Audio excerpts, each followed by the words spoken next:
Hey folks, Rick Berube here with Jim Bridgeford, one of our agents in the Morning. St. Rose office, right? Yeah, that's it. Let's start off with telling a little about yourself, how long you've been doing this, and because you're still, I would say, you've been doing it a while. It seems like forever, but it's probably been about 3 years now, 4 years? I'm just starting the third year.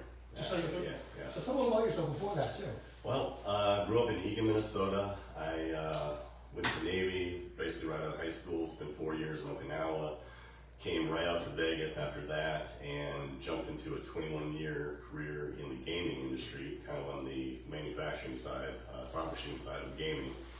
And right around COVID, I decided to make the transition. It was a great time for that, and real estate was always something that I was interested in, and again, it was just a great time. I was kind of tired of the thankless. I would say that it was kind of a thankless position I was in, taking care of the maintenance of slot machines and signage all over the country. So it got to be a lot, and this was just a new fresh start that worked. They never let you work on when they're like totally full. No.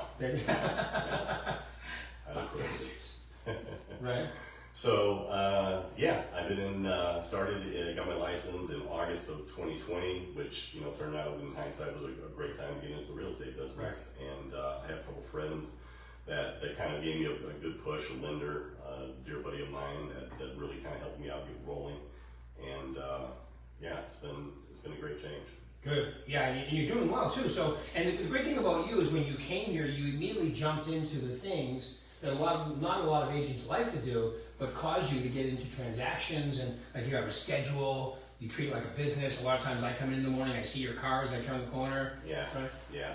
I try to really, having basically an 8 to 5, we'll call it, I wasn't punching the clock, so to speak. You're expected to be in the building at 8:30 and stay until a certain hour, and I try to approach the real estate business in the same mindset, kind of like somebody was looking over my shoulder, like I had to be here, right. I didn't. And so setting up a schedule, I remember coming in, trying to embrace the learning scripts as much as possible right out of the gate. Again, when I came into the business, it was a great time for buyers, so I kind of naturally gravitated towards that. But I guess in hindsight, I would have said that I would not maybe spend as much time on buyers if you can, and focus on skill building, work on the listing side is what, in hindsight, I think what I would have maybe changed. Yeah, especially with this market. I mean, the inventory being tight. I mean, you've seen when you start. It's funny because you started in real estate in when COVID started, and I got back into golf, and we played golf a few times too. So, right. So that's kind of funny. I think COVID really changed a lot of people's lives in a lot of different ways. Not just people from, obviously people got sick and died from it, but also it changed the market. When you came in, I mean, literally your first 18, 20 months were some of the best months in the history of real estate. Right. And then now it's changed. Where like you said, but the skills that you're learning or you have learned are probably making it easier for you, because when you get on the phone, you know what to say. You've been through that uncomfortable phase by now. Right. And moving into if you want to call this a normal market, more normal than we've seen it, those skills have definitely helped me, and role play and so forth, I'm a big advocate of. Right. Yeah, he's involved in my coaching, and you were also involved in my Ferry coaching for a while too. Mm-hmm. So a lot of that training and so forth is going to really is paying off and will continue to pay off for you. Yeah, absolutely. What about now? It's coming from where you came into what you have. Has anything really jump out, surprised you about the real estate business? Like you said, "Why, I never thought this." Yeah. Well, that it's a lot more difficult. You hear that all the time than people make it out to be. Just the time it can take from lead to a paycheck is probably the biggest. And some, like Mike Ferry will tell you, if you can't, put somebody as a lead into contract or something within, a week to a month, throw them out and move on. And I find everybody needs to kind of approach it and their client base differently. I've had, deals closed that, I first contacted, it's been a 2-year process. Right. Really. So, you have to go through gut and with what the client's feeding back to you and handle your client base the best way you see fit. Yeah. I love what Earl says, Earl White. Earl says, a great conversation today is a paycheck 6 to 9 months from now. Right. It's so true though, isn't it? Oh, very true. Very true.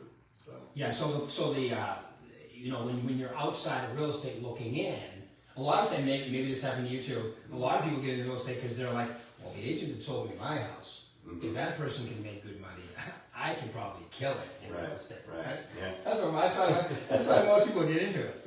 Right. No, it's different for everybody, and I think you have to again approach it based on your SOI is a big part of it. I came out and didn't. My SOI is back in Minnesota primarily. Right. You know, I got a very small SOI, as I would call it out here, related to a friendship base, maybe a little bit more related to my past life in gaming. But I really kind of had to grow my SOI and my client base organically through being on the phone. Which is good and bad. It's nice to have a sphere, but the foundation that you've laid and the skills that you're developing, those will pay you over and over and over. So sometimes it's actually good. I see agents sometimes struggle a little at first, but they're learning and they're role playing and they're and then all of a sudden it kicks in. And let's face it, the bigger your network right now, the more people you have loaded up in the VAC, getting drip from you and so forth, when those interest rates start to go the other way, it's going to be like a payday. Yeah, really, things are going to break loose for sure. Absolutely. Okay, good. So knowing what you know now, like let's say 3 years in, the newer agent, what would you tell them? You get into the business. Here's the 3 things you should focus on right away. Getting into a routine, a schedule.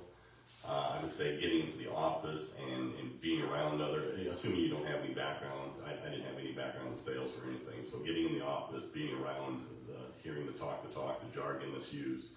And I'd again go back to skill building, like focusing on having those more difficult conversations on the selling side or the listing side. Okay. Sorry, the listing side. Right on the listing side. Yeah. So those things primarily, just focusing on those skills. Okay, so focusing on the skills and the schedule. And getting into the office, like being around, coming in if that's feasible for you. Come into the office and work out of the office, which is a lot easier than working out of your house. Yeah. Some people like that. I don't know how they do that. It fits you, but I'm saying if you don't have any background in it, like I didn't, right? It's really beneficial, I think, to be in here and come into the classes that are offered here. Every day the trainings that are set up in the bullpen. Take advantage of that stuff. Yeah, and I've got Success Series coming November 6th in Nevada. Absolutely. So come to, and if you need CE, right? Yep. So do you need CE? No, I just got past mine, thankfully. Right. So now that you're past post, obviously, and so now you're just every 2 years you got to get your 36 hours. Yep. I just got mine renewed in July. So cool. Yeah. Cool. So how are you doing this year? How's your production level? How are you feeling about it? I feel you can always do better, right? I feel I got a little bit of an imposter thing going on, I think, which I think affects a lot of agents. Yeah. Because there is so much comparison that goes on, but I feel okay about where I'm at this year. I'm at I'm going to be 13 transactions here next week. So goal for next year is 25. Right. 2 a month is good. Yeah. So I feel okay about it, but I'm not over the moon. Right. Well, especially since you started and, when you came out of the gate, you had so many, like you said, working with so many buyers and so much going on. Yeah. And now you have to manufacture it more by your prospecting and so forth. So that's probably why that imposter thing, because it's a market that's really fighting you more than when you first started. Yeah, absolutely. It's like you were going straight downhill on your bicycle pedaling to now you get a little upgrade. Yeah. And you gotta really dig in a little bit. Yep, and then that's again where getting those contacts in, getting your calls in as much as you can. I think varying, spreading the, keeping it fresh, calling different categories of clients, from absentee owners to notice of default to obviously the expireds. The expireds are few and far between unless right now, right? End of the month, but how about the old ones? Yeah, the old ones have been a decent source. I've had a couple through old expired as well. So yeah, that's always, especially now that we're kind of moving into they say the holiday season. Contrary to popular belief, is a great time to list. It really is. Yeah. Yeah, the holidays aren't the holidays. John did that little summer out there. Exactly. I love when he does that. It's good. Yeah, he's great. Didn't you have one of your deals too go assumable recently? It was a VA deal, wasn't it? No, I mean we were working on that. I did have a listing that was had a couple of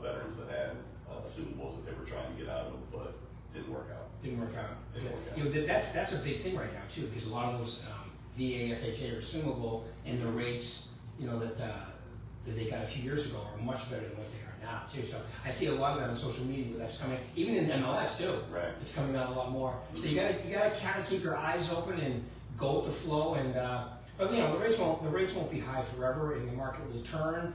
And whoever is packing that pipe, that's what I'm talking about, as you know, in my coaching. That's the most important thing right now. Of course, you're going to find people that are ready to go now, but you'll keep packing that pipeline. Right. Right. So you work expireds, you work old expireds. You also have a sphere, obviously. Mm-hmm. Do you do just listed, just sold as well? Do just listed, just sold as well. Absentee owners. I've had a decent amount of success with absentee owners over the past year, for sure. Do you do people from Minnesota? Minnesota, anywhere back east with high taxes. Do they have to be a Viking fan? No, they don't have to. But yeah, focusing on those. Not too much past Mississippi, because I think a lot of those, you know, those investors are probably in Florida, or you know. But I kind of try to focus on everything, you know, I guess west of the Mississippi in terms of likelihood to own that. Yeah, it's big. You must have some people though from Minnesota that are thinking about moving out here. Yeah. There's a couple of my friends that are kicking it around with everything Vegas has on the horizon. Yes, Minnesota's beautiful, but not 6 months of the year. No, in summertime it's one of the most beautiful places. It really in the is. country. Isn't it like the land of 10,000 lakes? Yeah. Yeah, that's what it's called. Yeah. Like the license plate, isn't it? There's more like 15, but yeah, it's beautiful, really beautiful in the summertime. All right, cool. Any final words you want to leave these lovely people? I just want to say thanks for taking your time out for me too. No, I want to appreciate you having me up here, and you know, it's been a great experience. All right, well, thanks. Thank you. Appreciate it. Thanks, everybody.